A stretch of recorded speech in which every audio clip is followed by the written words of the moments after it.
Bonjour les amis, bonjour les amis. Ah, ça fait longtemps que j'ai pas fait de vidéo, mais j'avais rien de spécialement intéressant à part la routine de refaire des machines. Mais aujourd'hui, je crois que j'ai quelque chose d'assez sympathique, assez sympathique. C'est un problème d'embrayage sur une Viking. Ah, voilà, sur une Viking, celle-là. Voilà. Donc elle a un embrayage HS et mon travail, ça va être de changer l'embrayage. J'aurais pu acheter le système de patin classique, c'est la pièce d'usure, qui est ça. Voilà, ça c'est la pièce d'usure. Et dessus, il y a une partie comme une partie de garniture qui permet d'embrayer. L'embrayage, le voilà. Enfin, l'embrayage, c'est ce qui tourne. Et il y a deux comme ça, un là et un là, qui permet d'accrocher la lame quand le moteur tourne, quand on veut tondre. Sauf que moi, j'en ai déjà acheté un comme ça, parce que j'ai déjà eu un embrayage sur une machine comme ça qui était cassée. Et ça coûte dans les 40 €. Et je me suis dit, je vais essayer de le faire moi-même. Et j'ai trouvé sur eBay de la garniture. Ce qui me permettrait, alors la garniture, elle m'est revenue 30 €, mais dedans, je peux faire 30 machines, si ça fonctionne. C'est de la vraie garniture de frein, hein. C'est fait pour les voitures, les camions ou les voitures anciennes, c'est pour ça que ça existe. C'est un peu flexible, et c'est de la vraie garniture, et ça se colle. Voilà. Et mon travail, ça va être de coller ça. Alors pour les personnes qui s'intéressent plutôt au démontage de la machine, de l'embrayage de la machine, je ferai le montage à la fin de la vidéo, je ferai le remontage de l'embrayage, de tout ça, en fin de vidéo. J'ai quelques belles machines en ce moment. Je vais vous parler de mes machines. Regardez mes belles machines. Une John Deere GS63 avec un moteur Brigg, 190 cm3, plutôt sympathique. Celle-là, celle que je vous ai montrée, MB 455 je crois. Oh, ça doit être ça. Hein. MB, non, 500. Ah, c'est une 500, c'est 50 cm. Voilà, une belle Viking à embrayage de lame. Une Wolf électrique, parce qu'il ne faut pas laisser les petits électriques, des comme ça, c'est dommage, hein, c'est des machines increvables. Et puis là, ma machine perso. Ma machine perso, alors pour ceux qui me suivent, le moteur que vous voyez, c'est pas le moteur d'origine. Le moteur d'origine de cette machine, c'est lui. Le voilà. Le moteur d'origine, c'est un Viking, c'est un Kawasaki qui fonctionne très très bien. Très très bien. Mais j'avais fait une vidéo, il y a pas mal de temps, je vous mettrai le lien en bas. J'avais fait une vidéo où je montrais que j'avais récupéré une vieille Snapper. Et la Snapper, elle était motorisée par un petit Subaru. Et j'avais fait tourner le moteur parce que je voulais voir ce qu'il valait, et puis il tournait. Et puis finalement, j'ai décidé de monter ce moteur Subaru avec son petit filtre à huile sur ma machine perso. J'aime beaucoup cette machine, elle a un super meshing. En fin de vidéo, je les ferai tourner toutes. Voilà, donc là, je suis en train de refaire, vous reconnaissez le châssis? Donc là, je m'essaye à la peinture, j'essaye de faire du bon. Je voudrais faire de la voiture après. J'ai une caisse, une vieille caisse, et j'essaye de la refaire. Donc j'essaye de faire de la bonne peinture, donc voilà. Donc j'ai mis plein d'après, plein de trucs, je vous mets quelques photos en encart. Donc ici, il y a les caches, hein. Il y a toujours les stickers d'origine en dessous. Voilà. Vous l'avez reconnu? Ou pas encore? Bien sûr, vous l'avez reconnu. Regardez. Vous reconnaissez? Ouais, donc une Toro recycleur, qui était plutôt en bon état, mais j'avais envie de la repeindre. Cette Toro, je lui ai refait, évidemment que j'ai refait son moteur, hein, il a été tout démonté. J'ai peint ce qu'il fallait, j'ai changé les filtres, j'ai refait le carbu, la routine. Est-ce qu'on voit ou on voit pas? Est-ce qu'on voit ou on voit pas? De toute façon, comme d'hab, on voit un super carbu. De toute façon, c'est des moteurs, en plus avec... c'est des moteurs que j'adore, ça. Je sais pas si on le voit là. Allez, on va descendre, on va voir si vous voyez. Est-ce qu'on le voit? Ouais, on le voit là. ici, là au bout, vous voyez le petit truc brillant? Le petit trait? Bah c'est un... Alors, il est là où... Est-ce qu'on le voit ou pas? Ouais, on le voit bien là. Regardez, pour ceux qui ne connaissent pas. Ici, la petite barre. La petite barre, bah, en fait, c'est un moteur qui démarre ni à poire, ni avec un starter mécanique, motorisé, on va dire, avec une manette de gaz. C'est un starter thermique, donc il y a un petit balancier, avec la chaleur du pot d'échappement, donc à froid, il y a le starter. Donc quand on tire sur l'essence, ben, le starter est fermé. L'essence arrive directement dans le carbu, il en starter, et en chauffant, la petite tirette là-bas thermique, et ben, elle ouvre le volet d'entrée d'air et le moteur tourne très bien. Donc en fait, on n'a pas de régulation manuelle de charge. Ça se fait tout seul. C'est un super moteur. J'aime beaucoup par rapport au nouveau moteur. Mais bon, ça, je l'ai déjà dit dans plein de vidéos. Donc voilà, donc là, c'est une Toro Recycler. Hein, vous l'avez reconnu. Oh, je pense qu'elle sera montée quand j'aurai fini la vidéo. Voilà, je pense qu'elle sera montée.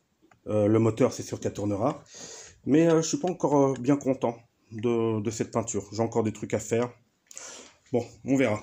On verra ce que ça donnera. Pour ce qu'il en est de ce qui nous intéresse, c'est-à-dire l'embrayage. Je vais préparer ma petite forme. Et voilà ma garniture.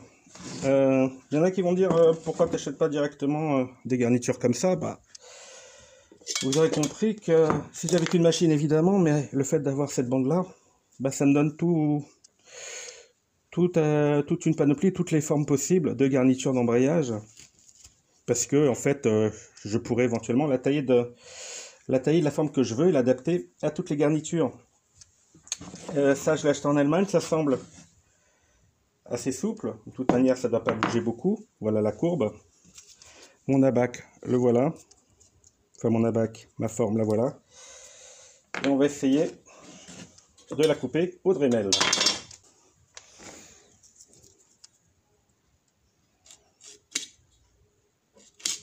Voilà. Oh, je pense que ça devrait très bien se couper, il n'y a pas de raison. Ce qui m'embête, c'est qu'il y a de la fibre d'amiante. Normalement, il n'y en a plus là. Bon, c'est vrai que les Allemands, ils se sont fait choper avec BM et leur trucage sur la pollution de leur voiture. Allez.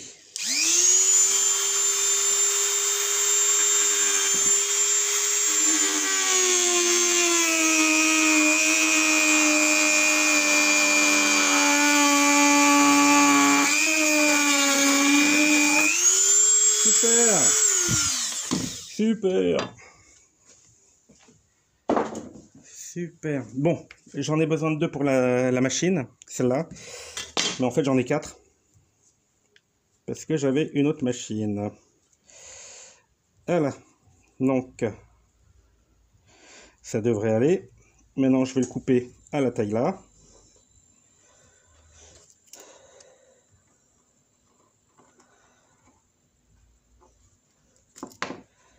Je peux en faire 2, super. S'il est un peu plus grand, c'est pas grave, hein. Ça doit bien slimer.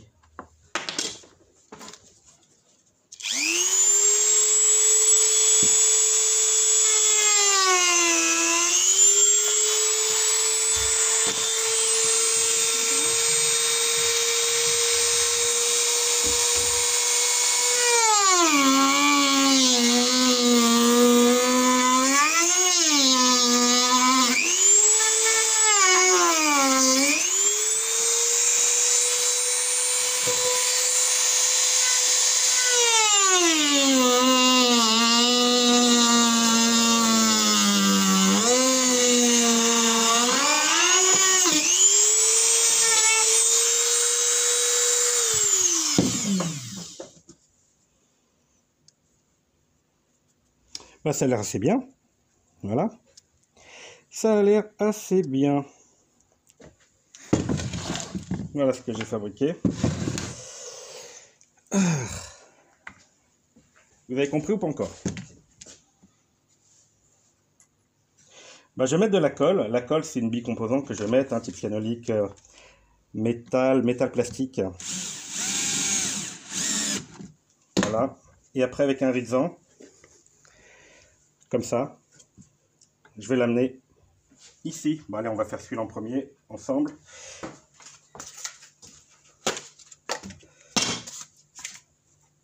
On pose et on serre avec un rixan. Voilà. Et le rixan, c'est pour que ça prenne, hein, c'est pas des colles rapides. Mais c'est des colles adaptées.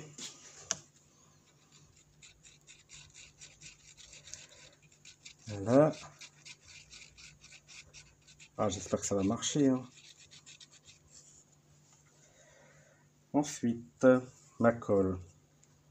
Je vais la mettre. On voit? Ouais.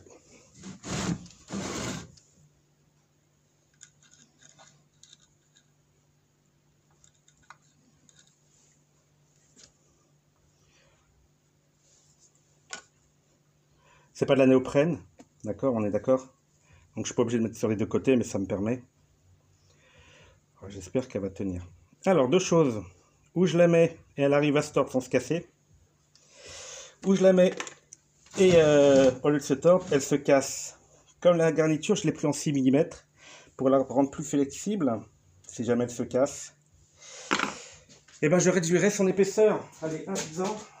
Et 6 mm, c'est énorme, hein. Allez, on va voir si ça marche.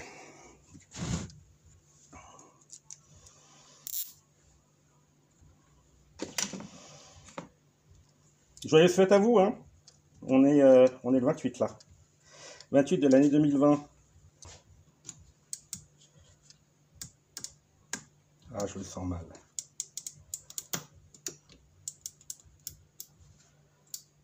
Ah, si, il sort. Il casse pas. Ah non, parce que comme il est tenu avec mon rixan. Super. Super.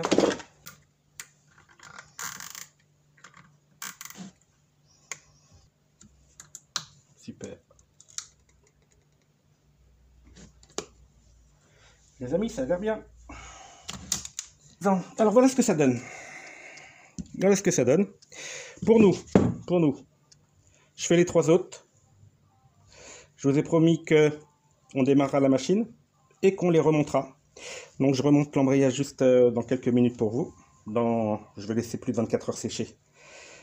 Et j'espère que la taureau sera finie. Alors, ça fait 4 jours que ça sèche. Ah bah, c'est bien. Allez. Alors, qu'est-ce que ça nous donne?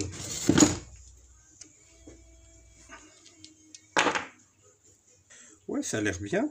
On va l'usiner maintenant. L'usiner, c'est un grand mot. On peut le faire à la lime, hein.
voilà mes garnitures, donc plutôt sympa. Donc ici ça dépasse de, on va dire 3 mm. Ça faisait 6 au départ et il y a un petit débord d'alu. Je pense que ça sera pas trop grand. Si jamais c'est trop épais et ça touche, bah c'est pas grave. En fait je l'ai acheté en 6 mm d'épaisseur parce que bah, qui peut le plus, qui peut le moins. Hein. Je peux avoir besoin pour autre chose. Moi je l'ai fait avec ça. Hein. On n'est pas obligé bien évidemment. Une lime ça fonctionne très très bien. Bon, on va les installer. On va les installer déjà là.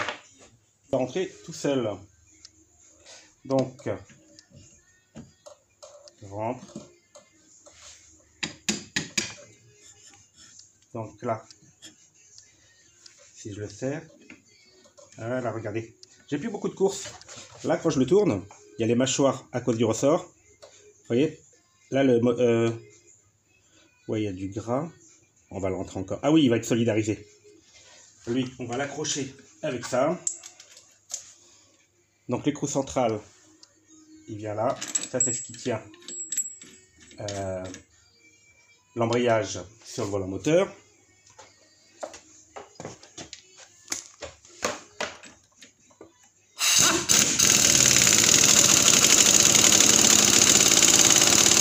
Maintenant, on remet les ressorts. Oh, c'est pas dur, hein.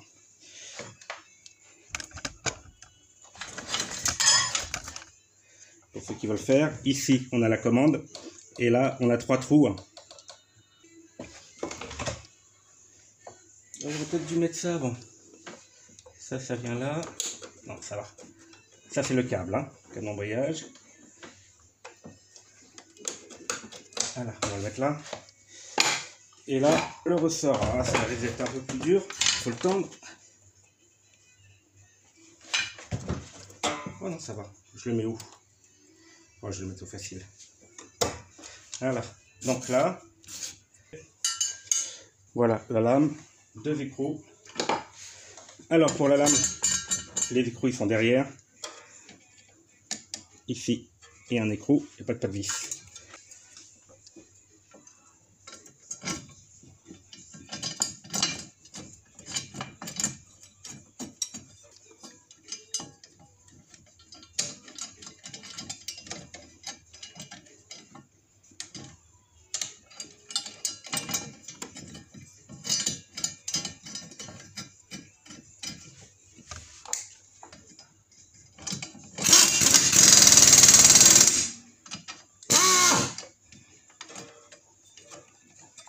Les écrous.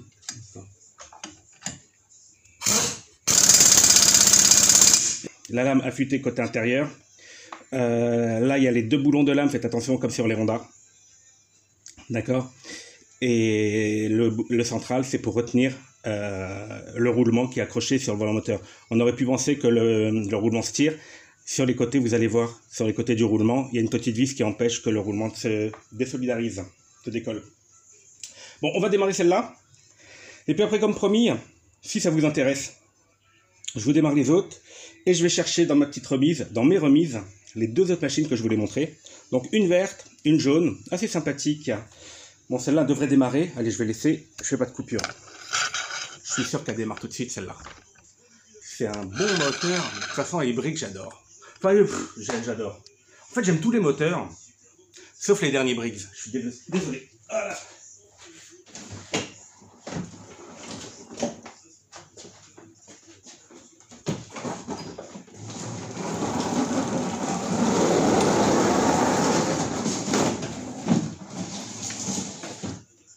On voit pas là. Ouais, on voit. Donc là, c'est un Briggs avec un starter sur la manette, là-haut. D'accord? Starter sur la manette des gaz qui fait ouverture starter. Là, c'est un Briggs, comme je vous verrai dans la vidéo. Ça, c'est un Briggs avec starter automatique thermique. Donc, il n'y a pas de manette de gaz. Et il n'y a pas de poire. Et là, sur le John Deere, vous avez une poire et pas de manette de gaz. Donc la poire a fait office de starter. Et après, le régime, il est régulé à la charge. Donc elle, je suis sûr qu'elle démarre premier coup. Alors les machines à embrayage, comme sur les motoculteurs, elle peut démarrer très bien. Mais dès qu'on va mettre la lame, ça va mettre la charge au moteur. Et si le moteur n'est pas assez bon ou assez bien réglé ou s'il est trop froid, il risque de caler. Donc je ne vais pas mettre l'embrayage tout de suite. Je vais la laisser d'abord chauffer, parce qu'elle est froide. Donc, on enlève ça.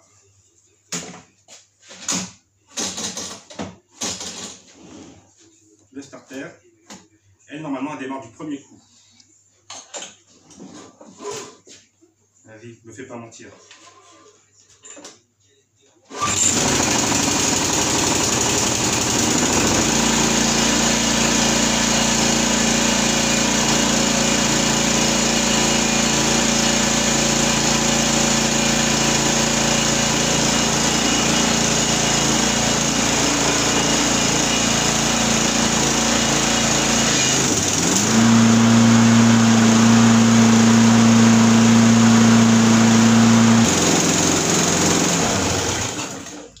Donc là, elle était chaude, on va dire, et démarrage à chaud. Évidemment qu'elle n'a pas de coupure de frein moteur parce qu'il n'y en a pas besoin vu qu'il y a une sécurité. La sécurité, c'est l'embrayage.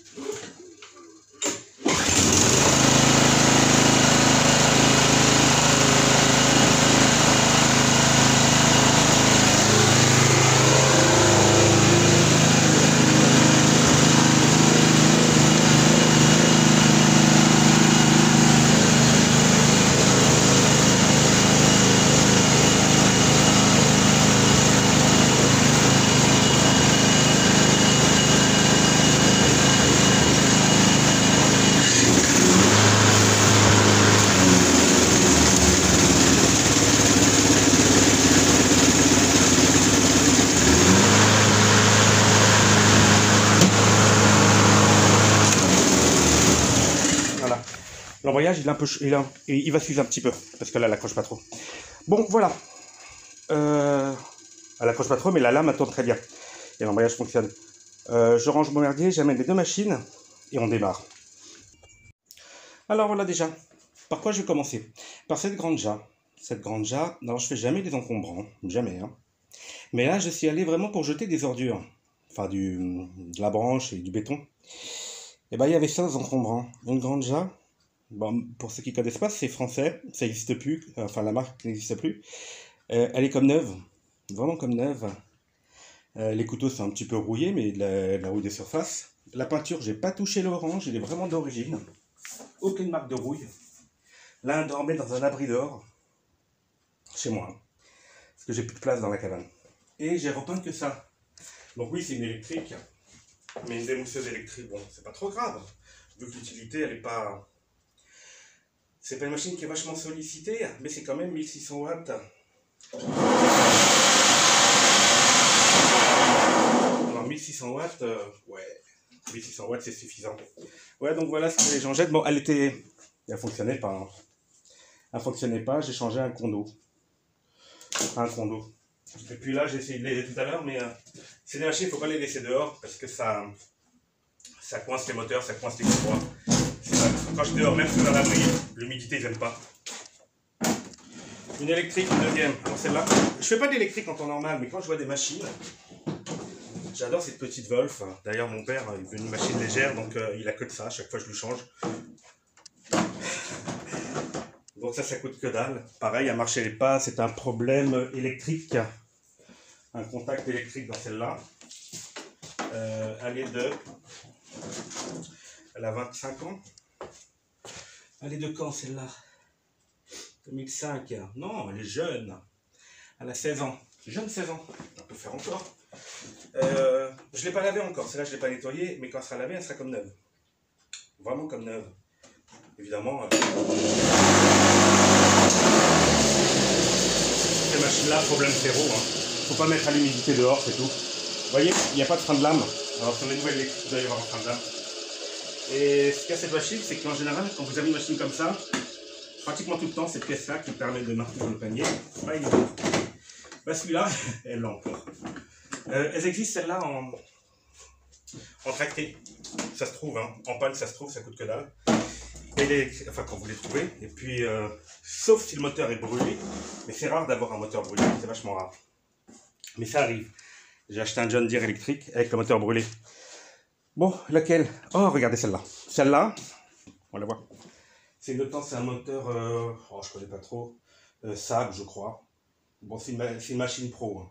Elle fait plus de 50 kg cette machine. Pas plus de 50 kg, elle doit faire 47 kg et des brouettes. J'avais vu l'étiquette, c'est quelque chose de très lourd. Mais c'est vraiment la super machine. La super machine. Alors, franchement, elle est dans un abri. Voilà. Qu'est-ce que je lui ai fait? J'ai juste fait nettoyage carburateur, affûtage de lame pour que ça tourne parce que j'ai tendu avec, nettoyage du réservoir. Réglage de la bobine. C'est tout, hein, tout ce qu'on fait sur une machine en révision.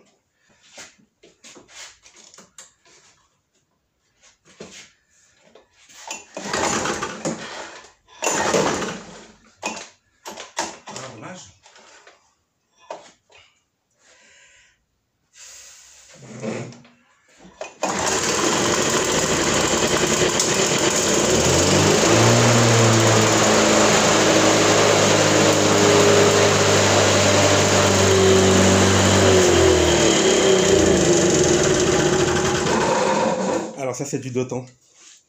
C'est du Dotan, c'est génial. C'est génial. Donc elle était vraiment à l'humidité dehors. J'avais pas ouvert le robinet d'essence à sa décharge. Voilà. Mais ça tourne bien, j'ai tendu avec, mais les roues arrière sont complètement... Elle a une traction. Elle a une traction, mais c'est phénoménal. Phénoménal, la traction. Il n'y a plus rien qu'à gripper. Mais j'ai tendu avec, ça tourne très très bien. Il nous reste laquelle? Ah, celle-là. Allez, on va la démarrer. Celle-là, premier coup, sans problème. Avec starter semi-automatique. Ma Toro. Celle-là, il n'y a aucun problème. Donc je l'ai fini il y a 2 jours. Moteur, ça c'est la traction. Là, on voit.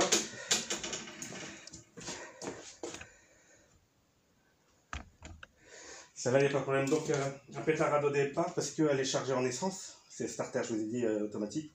Et après, ça se régule. Allez, on y va.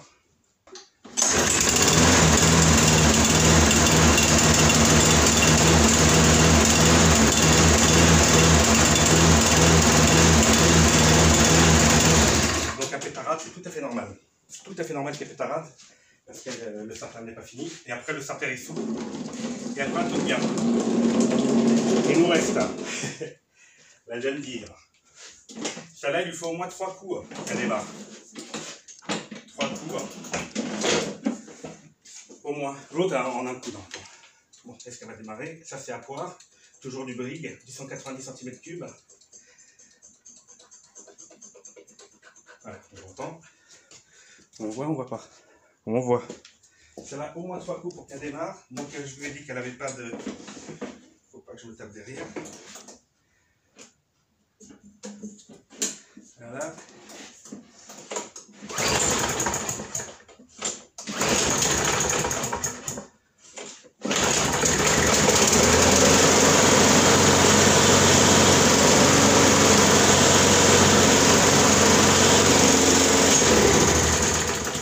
Voilà, et on va finir par ma machine perso qui n'est pas propre, et c'est la mienne. Donc celle-là, je vous ai dit que c'est un moteur Kawa normalement. C'est un Kawa qui est dessus, qui a un très bon moteur. Mais si vous voyez mes vidéos, vous avez dû voir que j'avais récupéré une snapper avec un moteur Subaru, une vieille, une machine pro. Et dans ma vidéo, je teste le moteur pour voir s'il tourne, donc je vous laisse aller voir sur ma chaîne. Et on voit.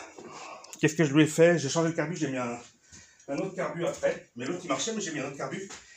Ça c'est moi qui l'ai fait faire hein, sur le net. Subaru Viking, j'achète.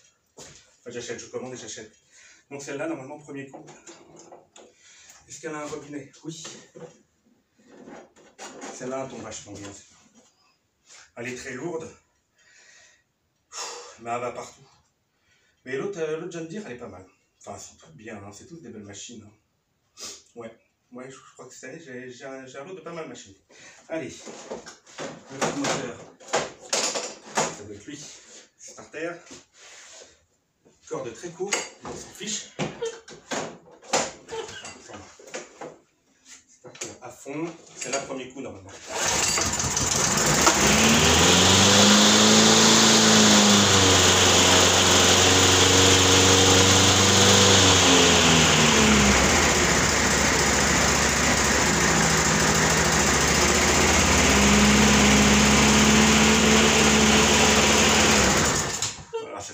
machine. Super machine. Et ben voilà, avec ça, je finis ma petite vidéo. J'espère qu'elle vous aura plu. Si elle vous a plu, ça serait sympa que j'ai quelques petits commentaires, des pouces, ça fait toujours plaisir, bien évidemment. Et comme ce petit épilogue, il arrive 24 heures après mon dernier morceau de vidéo, entre-temps, voilà, je viens de revenir et je viens de ramener 2 machines encore. Celle-là, elle était dans le bon coin, elle ne coûtait pas grand-chose, mais je connais pas du tout ce moteur, je sais même pas ce que c'est comme machine. J'ai aucune idée. Elle doit avoir 30, 40 ans. J'ai aucune idée de ce que c'est. Et puis celle-là, on me l'a filée. Voilà, une électrique. Celle-là, ça retournera normalement. Et puis celle-là, j'ai envie de la faire tourner. Donc, je sais pas, peut-être que je ferai une vidéo là-dessus. On verra plus tard. Voilà. Donc, très bonne année encore à vous. Bonne santé. Soyez heureux. Et au plaisir. Au revoir.